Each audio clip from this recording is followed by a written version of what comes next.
Well, I want to start off with a question. Let's imagine you are the president of a nonprofit organization. How do you guide the board to be strategic rather than operational? Now, that is a question that is often on the Um, minds of nonprofit presidents, and we're going to jump into that question today and others. My name is Dr. Randy Dirks, and this is Funding Your Future Now podcast. It's designed for nonprofit leaders, whether they be presidents, executives in the nonprofit world, fundraising professionals. And it's really designed to give very practical guidance and advice to those of us who are in the trenches every day. And I am one of those. I've been an executive fundraiser for 28 years, and the current nonprofit that I'm at, I've been at 22 years. And I bring guests on this platform that have so much more knowledge in a wide variety of areas than I do.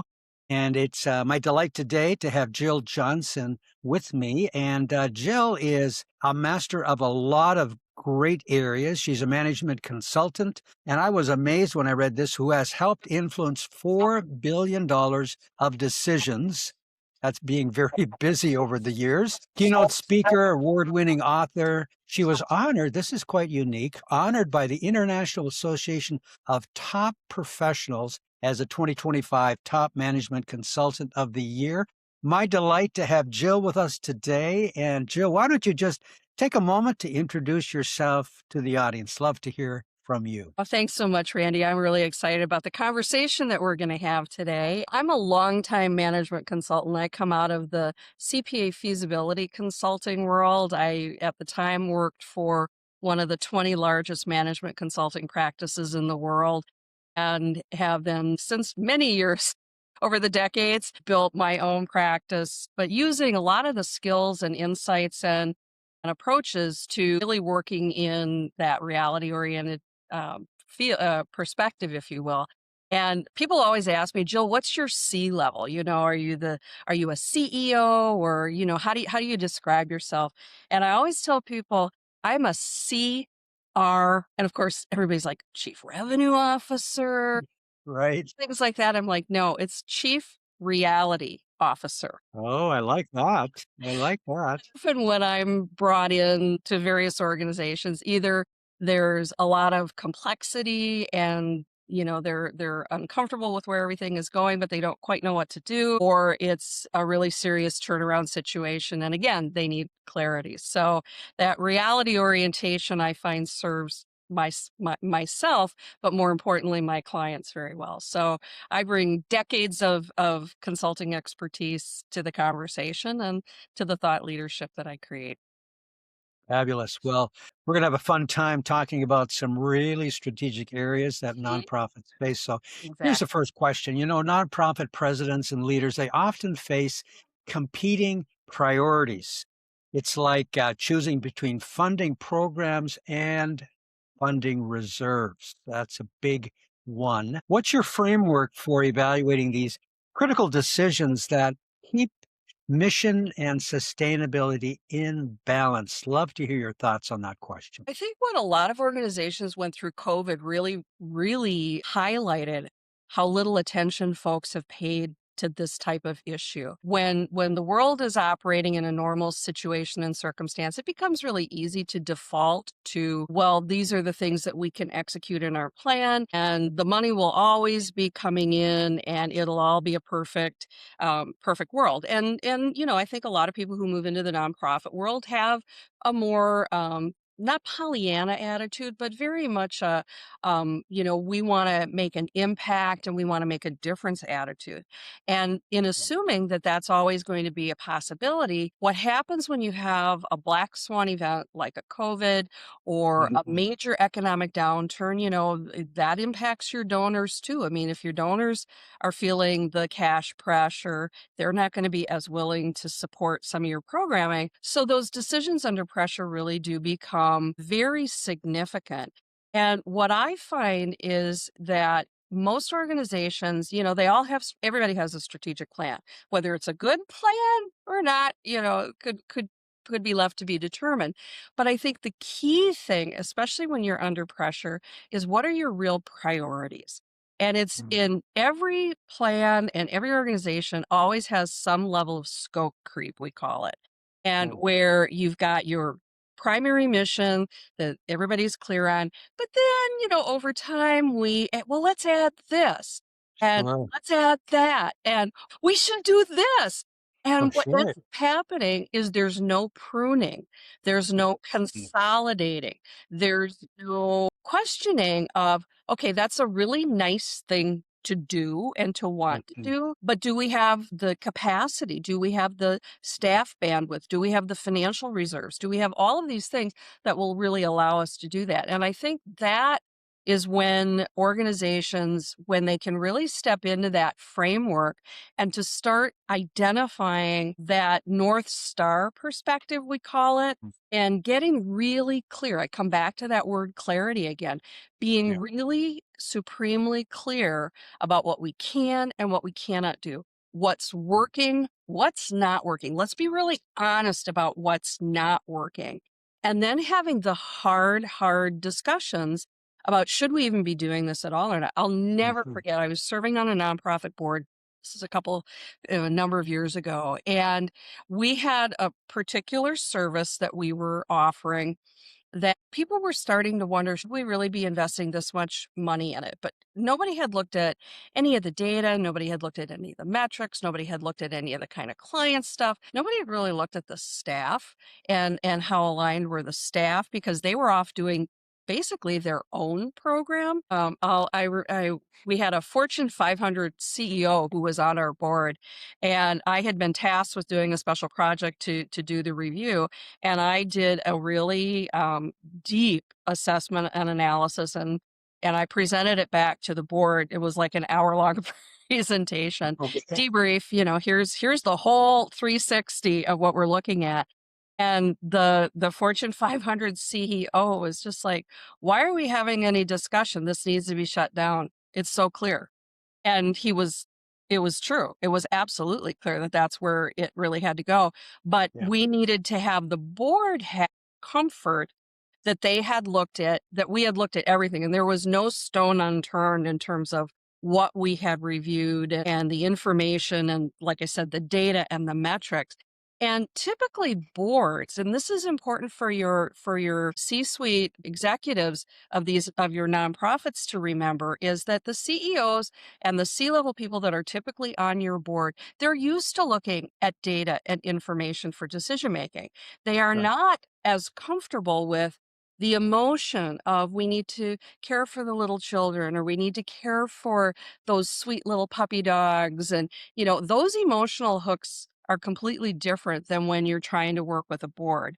And really understanding and having your board come along with you so that you personally can check your own ego at the door and Right. looking and stepping back and going, what's going to create the sustainability for our enterprise and our organization rather than just saying yes to everything. So that's when you're doing decision making under pressure, that's the key thing is you have to get really clear about the why you're doing what it is you're doing. Does everything fit? Do these things work in collaboration with each other? Are they all working in synergy? Are they all creating momentum for you?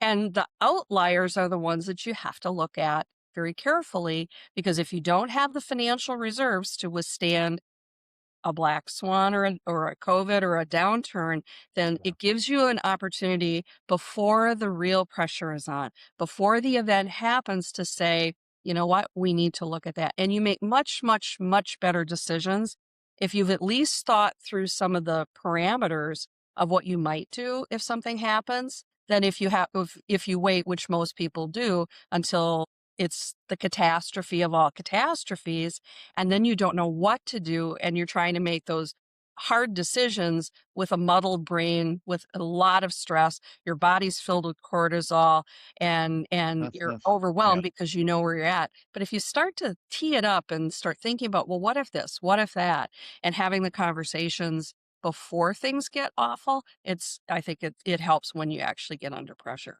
Wow, that was so well said and so strategic for the fundraising raising audience.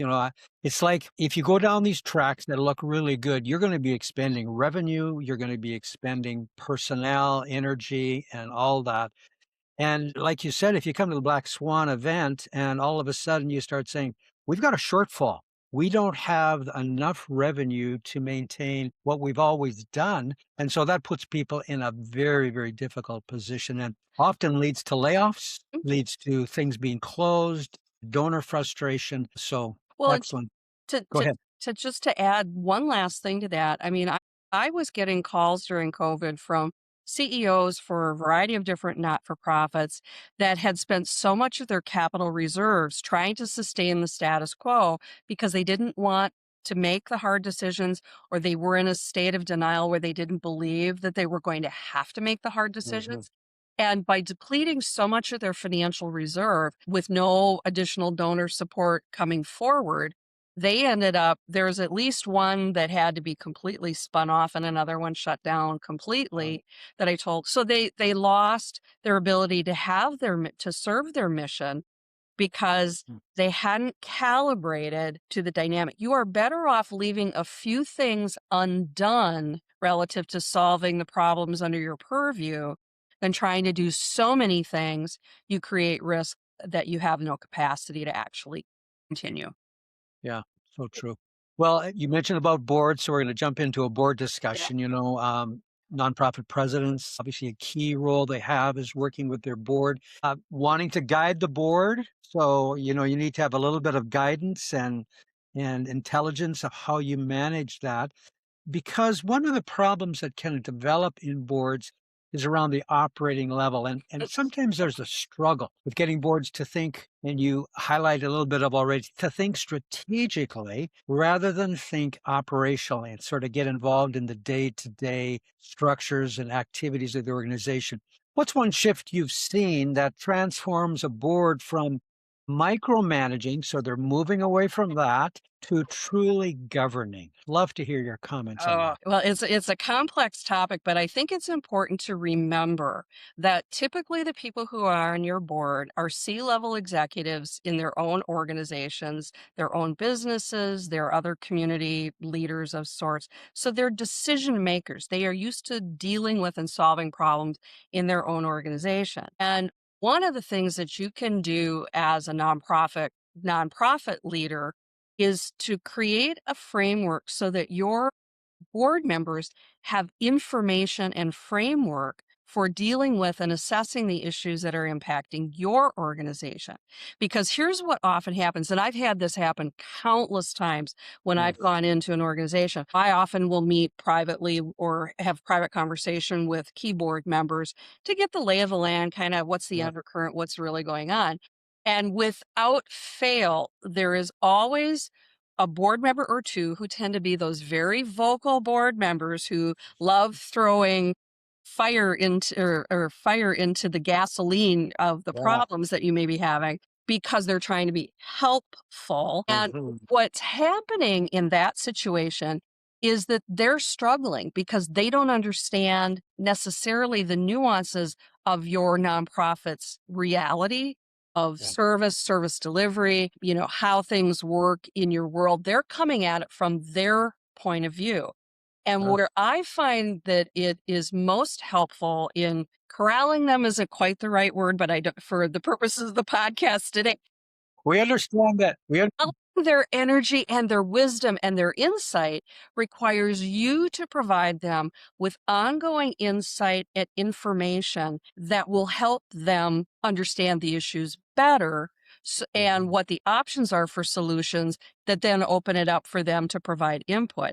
And nearly every board strategic planning session I do, well, not nearly every board session I do, I always provide a lay of the land because it reframes everything for the board members. It helps them understand the history, the data and the metrics, who the competition is, what Mhm. some of the critical issues and concerns are, what's working, what's not working. And by providing that information, there's now framework for conversation. And I find that a lot of nonprofit execs are trying to be, because you guys are and gals are giving people. You bring a heart and a soul to this world of work and enterprise and community impact. Whereas it's easy on the other side to I'm going to make a quick decision based on the information I have in front of me. And if you haven't given those board members enough information and education, they're going to take you down bunny rabbit holes that are going to have you chasing off into things that, because you're trying to make them happy. And, if they're a Mhm. donor, they really want to Right. be happy. But it ends up being it can often skew your perspective and create situations where you can't be as effective because they're just taking things all over the place. And I worked with a hospital board once where you talk about this operational issue stuff. It was absolutely horrific because the board there was a situation that had occurred. Got into the media, and it reflected poorly on the hospital's quality of care. But there Right. were board members who, in their background, one had been like the state commissioner of health for their state, and another was like the head of AARP for the state. Yeah. And so they had very high cachet board members who were mortified that this had happened under their watch. And Oh, so they defaulted in their stress to getting very involved in operational detail.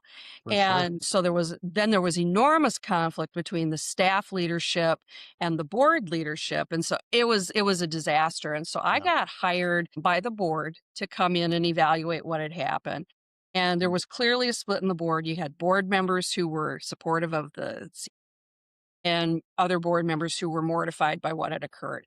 And Sure. by doing the real deep due diligence, I had a really good picture and understanding of what had really happened. And when I came in to do the presentation of findings to help them look at what they were going to do to get back on track, before I even started, the CEO holds up his hand and he says, before she speaks, okay, this is going to be good.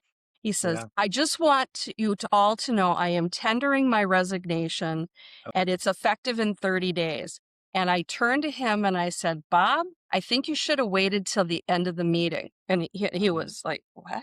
And I proceeded to share insights on both sides. They yeah. both had responsibilities for the problems that they were having in conflict. His jaw hit the floor because it had never occurred to him that I would be fair.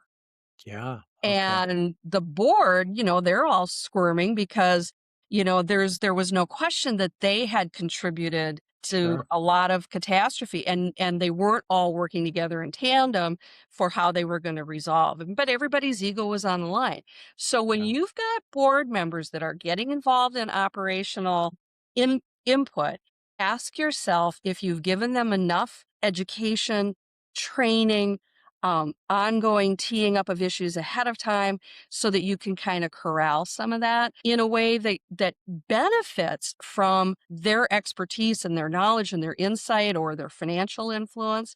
But I think a lot of times that gets lost because it's not actively managed. And so I encourage organizations to look at ongoing board training where you're teeing up an issue Oh, yeah. well in advance that it's not a problem. So you could be talking about challenges in and fundraising, key challenges, and what's the emerging insight about what's happening with this area.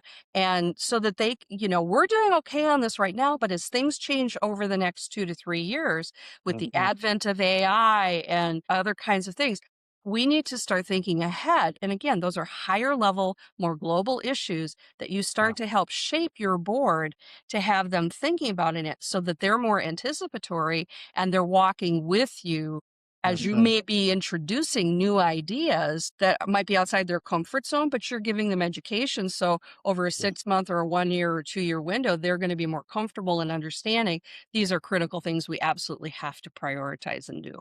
So very rich.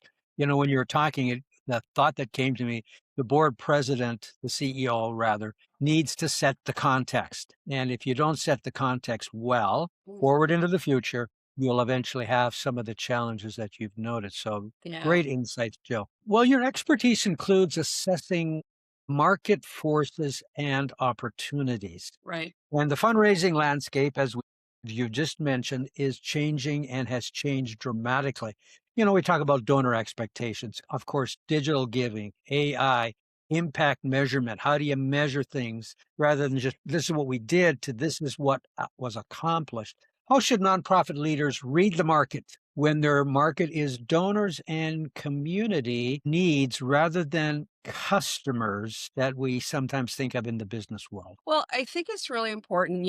I've written a couple of white papers that your listeners might find useful. So maybe we can create some links or share with them so they can get them. One is on market forces. And typically when I'm working on strategy with an organization, I'm trying to understand the external market forces that are shaping the potential viability. Again, remember going back to that feasibility orientation Yeah. that I come from. And so there are quite a few. So looking at your community, for example, is really doing a deep dive on the changing demographics.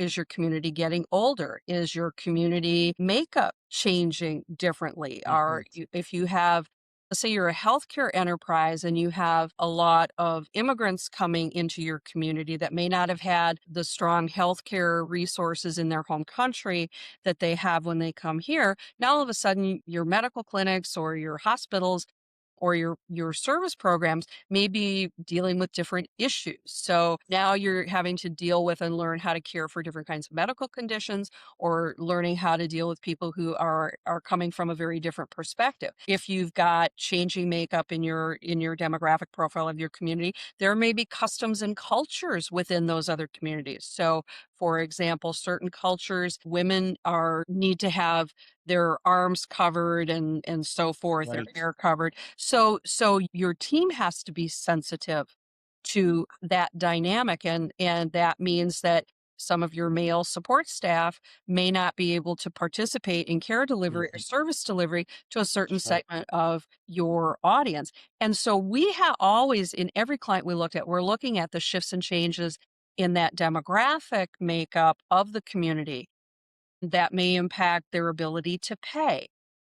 As they're growing older, that may create new needs that may have to be available. So, all of those create strategic opportunity that will ultimately impact your donor landscape. I think the second one is you have to look at generational differences. For Sure. baby boomers, give us a written piece of information. The longer, the better. We can't wait to deep dive on that deep annual report and we're going to study it and we're going to hold it and reflect on it and it'll be on the coffee table and we'll be going back and forth. But younger generations approach information and communication very differently. Yeah. So you're looking at people they're looking at social media. So having to shift some of your conversation to how you present who you are and the impact that you have to your social media so that they can see you or find you or support you. Looking at and understanding that they want shorter communication. They might want a podcast like what Mhm. you're doing because Sure. they want a quick hit. They'll listen to it in the car on the way to work Right. while they're on the bus taking the bus to wherever their meeting is. And understanding that you have to adjust what you do to the audiences that you're trying to seek and build connection with. We just had a nonprofit board that I was working with where we intentionally said, we need younger people involved in the volunteerism portion of the organization. So we pulled together as part of the conversation, what are some of the strategic opportunities that we have to create pathways for connection to younger members of the community that in turn build their awareness of who we are, what we do, and why we're of value, that then build them as a pathway to potential donor support over the longer term. There are a variety of others. It's understanding the economics of the areas as our economy gets more in flux, then you need to be in sync with, are donors really going to give you that 50 or 150,000, or are corporations going to give you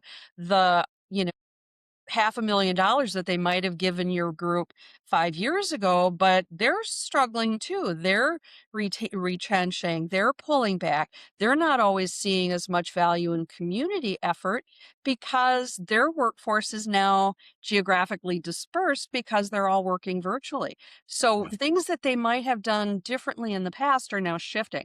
So I think it's a really important thing as you're Yeah. looking at donor giving that, and that's just three of the nine market forces that you have no control over. That's the thing, is we have no control over those market forces. It's government shifts and changes. The changes at the federal level are impacting a lot of organizations right now for grants and monies that they used to be able to rely on. Well, Mhm. the same thing holds true at your state government level, at your community government level. Those all have impact. And again, strategic operator, a strategic visionary for a nonprofit will anticipate that we may have some shifts and changes in those different entities and organizations who we deal with. So maybe we need to look at building a financial relationship with our local community bank rather than just only relying on donor funds for certain elements. So it's a lot of different strategic thinking that goes into play that will impact you as you move along your continuum of service. It's such a vast topic, and we could talk about this Yeah, for quite we some could come time. back. Maybe we could come back and Well, maybe we can do another one in the future. You know, this whole aspect of donor preference, how do they like to be communicated? So I was talking with a nonprofit president that does medical work in West Africa. And oh, so when he is there on site, because he lives here in the Omaha area, when he's on there on site, he'll take a short video clip off of his, take a video on his phone. He'll send that as text to some of the key donors that love appreciate that. exactly what he's doing. We're so governed by our phones these days. It's like when we hear that little beep, as opposed to we don't hear the beep when the email goes into our email box. But Exactly. when we hear that beep on our phone, it's just like wherever we are, we want to take it out and look at it. And so here's a video that a key donor is going to see instantaneously of what their dollars were doing. And so donor preferences, you're right on in that whole area. Well, With that, before we go to the next question, yeah, please go right ahead. so that's shifting and changing the value, the how you communicate based on those generational preferences as well. Yes. And Yeah. people like to feel exclusive. They like to feel like Oh, they sure. are really personally making a difference. And that's especially important for a lot of the younger leaders in our communities. And Mhm. so when you can take something, especially cross border, and give it to them instantaneously in something small and immediate and quick, it transports them that they are over there. So even though they Oh, yeah. personally aren't there helping, they Huh. recognize internally that what they've done to support the organization is there, and they've seen the absolute value of it. So that's a brilliant, brilliant strategy that your exec is Yeah. like brilliant. That's an excellent comment. They feel as though they are there. Ex- That is so key. Well, we're going to talk about, you speak about leadership effectiveness and you're known for actionable takeaways. You're striking me as sort of this can-do kind of person. This is the reality, Yeah. this is what we need to do. What's one leadership practice that's essential for nonprofit presidents who need both to inspire donors and staff around a mission, but may not have the compensation tools that corporate leaders use? So, there's a difference between what the corporate leaders can do, what the nonprofit, but they want to inspire people toward a mission. Talk a little bit about that. Well, I think there's a couple things. And, I mentioned earlier the importance of bringing in people to help train your board. I think you need to do the exact same thing with your team.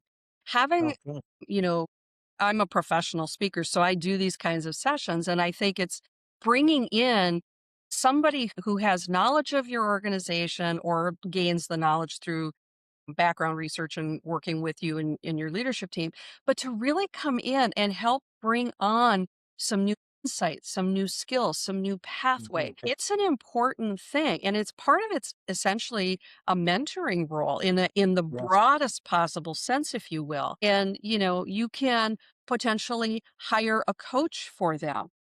for sure. You can have those conversations with your corporate people that are your corporate donors and say, hey, we'd really like to do some training for our team. I think we can do some training for $10,000 that would be valuable and help level up our internal people so we can keep them and they can provide better value or better service to us and to those we serve, and creating a sponsor package that allows a corporate or a donor to invest directly in the staff who are doing the work that you do. And that might be a smaller ask than if you say, hey, can you help us fund a brand new program?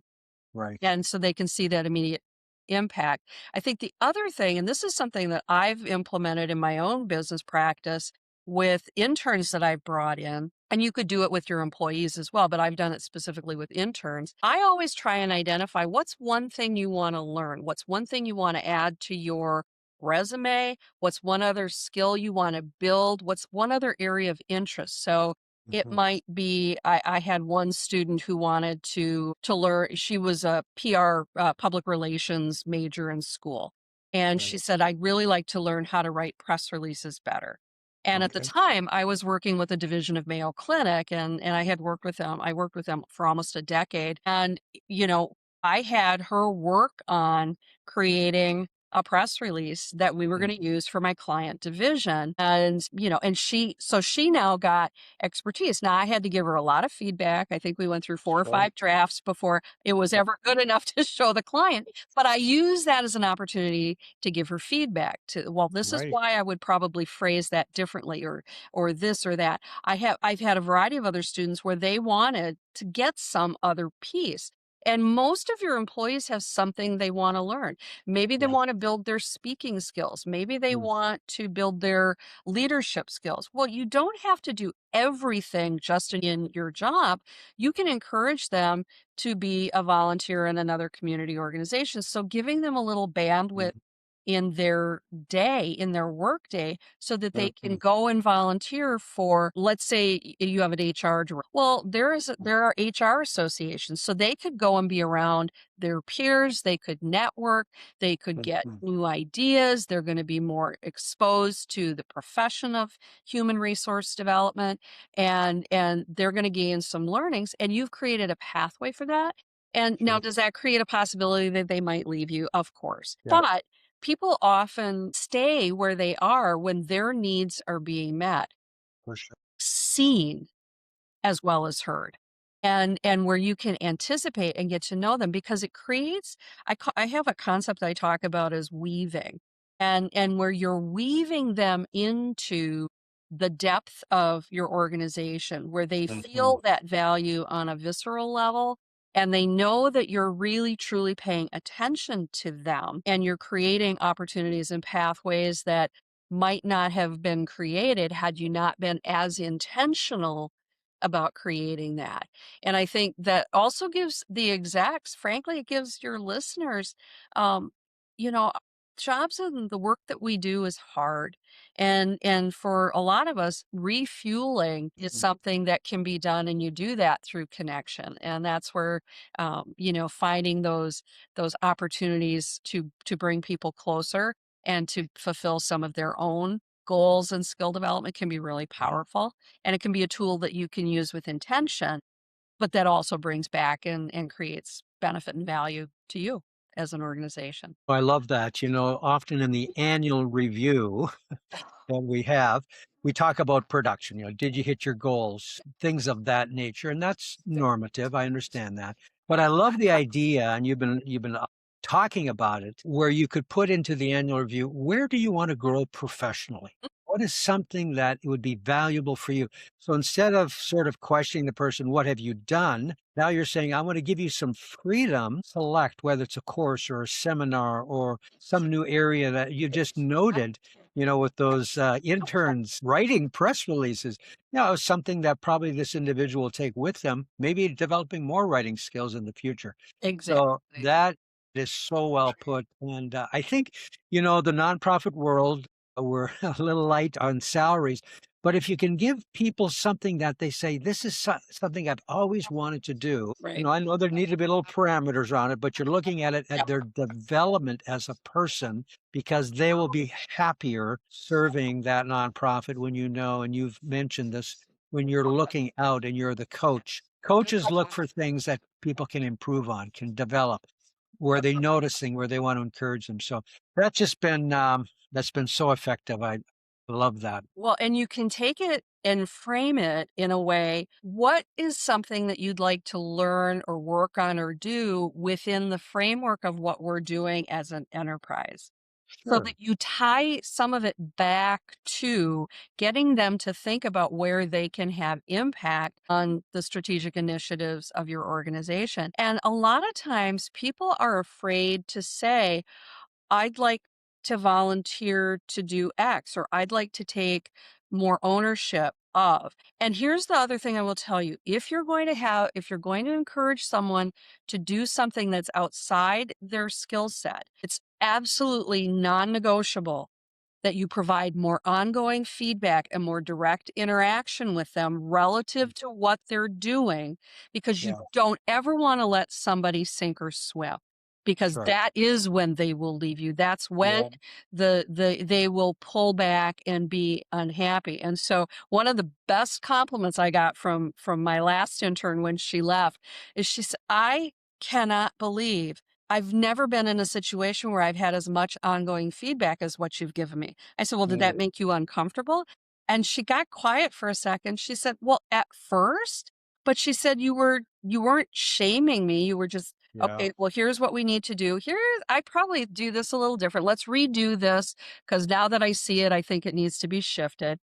Sure. And so we worked through those things. Some of them were my quirks. I will own that part too. But, I need to see it in order to know if that's what I want.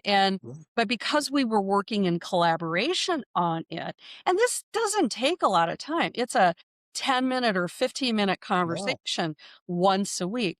But if you don't let them get out of control or too far down the rabbit hole, that you're not in a position where you can pull them back, redirect, polish it a bit. Your in all of this is to make them more successful. For And sure. and so that then becomes part of your leadership onus, is to be able to take that. As my interns have gone off, a lot of them are working for, Fortune 500 companies, and they're growing in their career, because I've been doing this a long time. They're now moving into, I celebrate every promotion that they post Mm. on LinkedIn, and it's Sure. exciting. And the Yeah. other thing is, when you haven't got the compensation to give people, being graceful when they do need to leave to go somewhere else. Everyone Mm. has the reality of their family commitments and their Sure. personal goals, but don't lose them.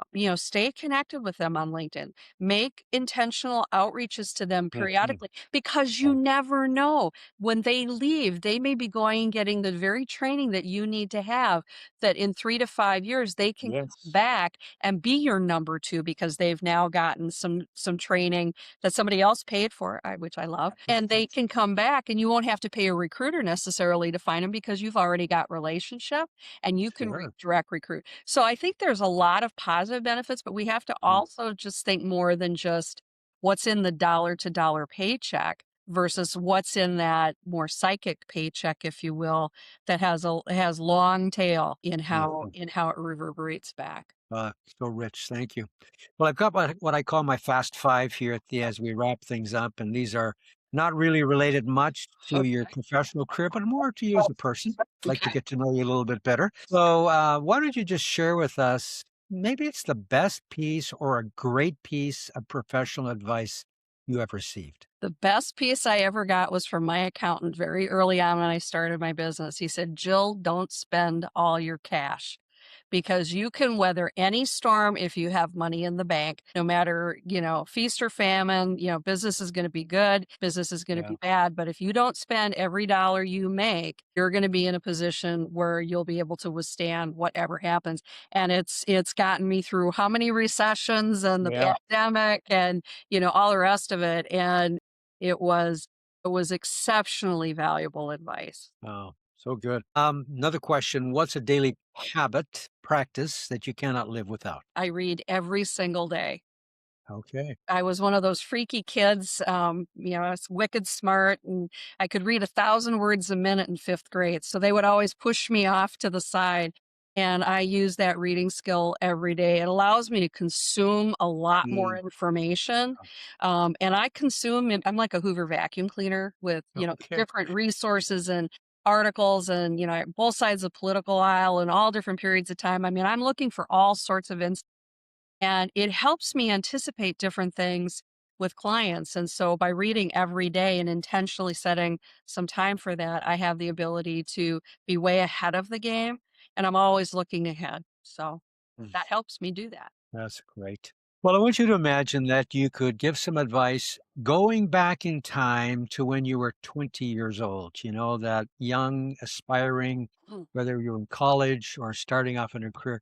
What advice, knowing what you know now, would you give to that younger version of yourself? Life is a marathon, not a sprint. I was running as hard as I could and doing things and learning things and going, and then when I graduated and I got my MBA and because I was ready for it, and then got the career, and I was doing all these different things, and you need to be able to breathe too. And sometimes you need to be very present because you'll have family that have serious life crises. I Mhm. lost both my parents at the age of they were 64. I lost them Um, 8 months of each other. And it was an extraordinarily intense period of time.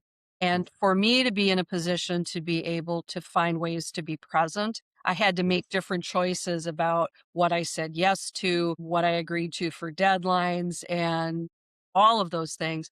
And it really reinforced for me that I didn't need to run as fast as I had been run, that I needed to step back and allow things to unfold with a little more breath. I could pay better attention. My ability to scan was much deeper.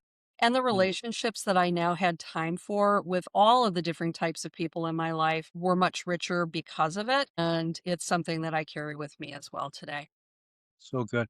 Well, I want you to think of maybe a time where you experienced a setback. Maybe you could even call it a failure. But instead of focusing on that, how did that experience actually set you up for later success? I think what I've found is most of the time that those things occur, I'm in the process of transition and I'm in the process of leveling up. So I had a period of time a number of years ago where, because I had started my consulting practice relatively young in comparison to what most folks might have spent, I had all the consulting skill set. I had the depth of business insight. I was a very unique, as you can tell, overachiever at a young age. There were things in the process of being taken seriously in those early to mid 30s as a professional service provider, as a trusted advisor. Mhm, And I mhm. had gone through a period where I lost out on, I think there were three proposals that I lost out on. I was Oh, number two on all of them. And, wow. I mean, being number two does not pay your mortgage or your No. car payment. And I, rather than just wallowing in it and quitting my business, I went back to each of the three people. I had built relationships with the people that had brought me into the organization. And I Okay. had lunch with each of them and said, I'd really appreciate your insights on what got me to number two Yeah, and what was the impediment between number two and winning the work. for And sure. I got some really rich insights. And what I had realized is I was so close to that next level of success, but Mm, I couldn't see it. I had to tweak a couple things in my written proposals and in my presentations to give confidence to the people who were the decision makers. And then all of a sudden things started to pop, and I was leveling up to clients that, like I said, Mayo, I had worked with Salvation Army, I'd worked with United Way, I'd worked with a wide variety of very large nonprofits in communities all across the country, but I hadn't really pulled that languaging back together in a way to tell that story, if you will, to the mm. people who were making decisions about whatever project I was bidding on. And it was interesting because I had a couple of them that ended up circling back, and I got bigger projects than the ones I'd originally bid on Okay. because they Well, understood that, I really did have that depth and that substance, and that continues over time. But most times failure is an opportunity for you to recalibrate. yeah. And when things are out of your control, is it really a failure? I don't necessarily fully view those as failures, but they were processes of things that I had to Mhm. reconcile and address in order to find a way to move to that new level that I was already capable of doing, but I Sure. needed to make sure that other people understood that I was capable as well. And that was Yeah. what failure was. I missed the boat tweaking You on you that. but I'm That's it. better at it now. Yeah, well, that is so good to be able to say, "Hey, help me out. I missed the mark here," and to have those advisors like what you did, who were able to speak into and help you get to that next level. Yeah. Well, here's the last question. Where's your favorite place on earth Mm. to disconnect and recharge? Yeah, the list is long, but, Okay. I grew up in a small town out in the middle of nowhere on the backside of a state park, and there are some, pathways that I walked a lot as a young teenager, dreaming about a future of possibilities beyond what even my parents could, especially my Yeah, mother, could envision for myself. Didn't know how I was gonna make it happen, but yeah, I wanted more, and so those were the places where I would dream. And yes. there's probably 3 parts of the walk from my house to the river that any one of those 3 little woodsy locations create lots of visualization of places and opportunity. And I'll be going back again in the spring, to Okay. do that. My sister lives in the house we grew up in, so Up I north, really yeah.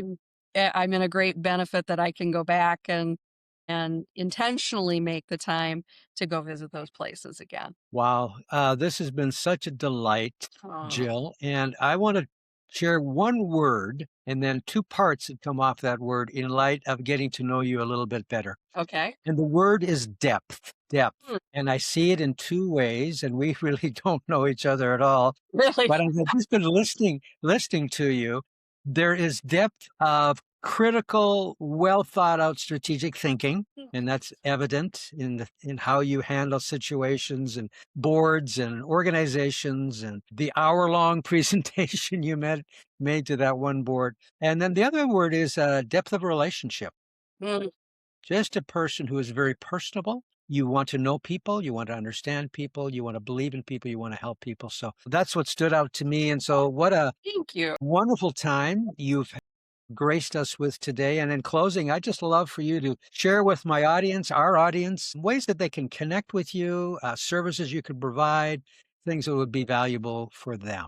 Take that Sure. time. Well, you can reach me, you can call me by phone, 763-571. Again, that's 763-571-31. Or you can send me an email.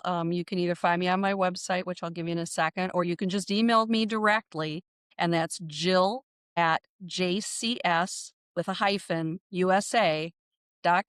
Again, that's Jill at JCS, and that last portion is my website, the jcs-usa.com, is the website. And in the information tab on there, you'll find access to a variety of the white papers that I mentioned. Okay. I have one on target marketing. I have one on enduring enterprises, which I have a trademark on because I have 8 key strategies of what it takes to build an enterprise that stands the test of time. Worked with a lot of organizations that are 30, 40, 50, 70, 100 years old Oh, and yes. don't sustain. And in the nonprofit world, it's so important because you don't sustain your longevity without fulfilling the 8 key strategies, and that includes adapting to evolving events. And that's Mm, my sweet spot, is helping with strategy and helping with, how do we look at the things that we might need to shift and change, but doing it in a managed and controlled way as much as possible. And occasionally I've been involved in some pretty intense strategic triage where everything is collapsing and it's an yeah. emergency situation and they need somebody immediately to come in and help them go, what are we going to do now? And so I've got some things on strategic triage that I can do. And those are the fun things that I like to Mm, do, sure. and it keeps me out of trouble or gets me into stuff. Maybe in and out of trouble. How's I that? don't know, but I like to leave the pixie dust where I can and leave things better than they were Oh, yeah. before I'm I sure you before I do. was Well, there. that's great. Well, thank you again. Jill Johnson's been my guest today, and what a delightful conversation this has been. Very rich in every way. We invite you back to these podcasts. They're delivered a couple times a week. This is Funding the Future Now podcast, and my name is Dr. Randy Dirk. So thank you for hanging out with us today, and we want to enrich your life every time you join us.